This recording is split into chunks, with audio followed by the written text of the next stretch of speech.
The best way to fail at making an indie game is to never try. But let's assume you do try. Here's how to fail.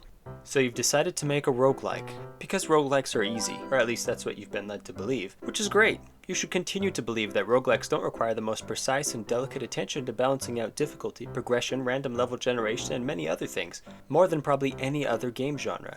Nope. Roguelikes are easy for sure. Probably the genre you should try and tackle first if you're new to game dev. Arcade games though, now those are hard. But since you are making a roguelike, the other thing you should definitely start doing is spend time trying to define roguelikes, and argue with people on the internet about how their definition is definitely wrong. But let's face it, your definition is probably wrong as well. But even better than that, you are defining your game first, then trying to fit your game into that definition.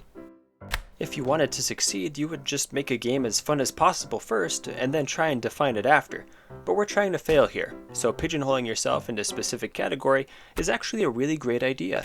Oh, you just want to make a game with randomly generating levels and permadeath, because you like to cause suffering. Perfect. That's all your roguelike really needs after all. Roguelike should have a high skill ceiling that can only be reached through persistence, dedication, and as much suffering as possible. So to make a high skill ceiling, just make your game hard. The best way to do this is through enemies, make them practically impossible to fight. After all, the only skill the player needs to improve is reflexes. Not a learned knowledge of the different complex behaviors of well thought out enemies and how they might interact with the equally complex environment and items in the world that they can only learn about through repeated attempts. You wouldn't want the player to have a tangible evidence of improvement with each failure. No, instead make each run just a desperate attempt to not suck as much as they did the last run. After all, the only thing that's going to keep players coming back is that small glimmer of hope that they might make it at least a little further. If they actually reach the end, why would they keep playing your game? People who are trying to create a good roguelike might try to make each run unique and interesting by adding random items, abilities, and mechanics in the world that have powerful synergies, hinting at the promise that maybe if the player plays one more round, they might get an extra satisfying combination. Or even if they don't, they will still be invested because each run will end up being completely different than the last, because their playstyle will likely need to adapt to fit the combination of power-ups they've gained. But we're not trying to make a good roguelike, so instead, the random items or abilities in your game should only give slight improvements to health, speed, or damage, or other simple things that have nothing to do with your core mechanic. See, roguelikes are easy. You don't need to spend countless hours creating large quantities of unique power-ups or items that potentially tie into each other. Instead, just add a dash ability and call it good.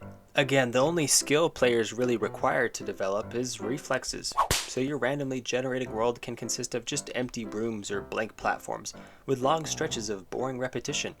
Actually, who says the randomly generating world needs to be random? It's only one of the main components in a roguelike, so it should be basically ignored, right?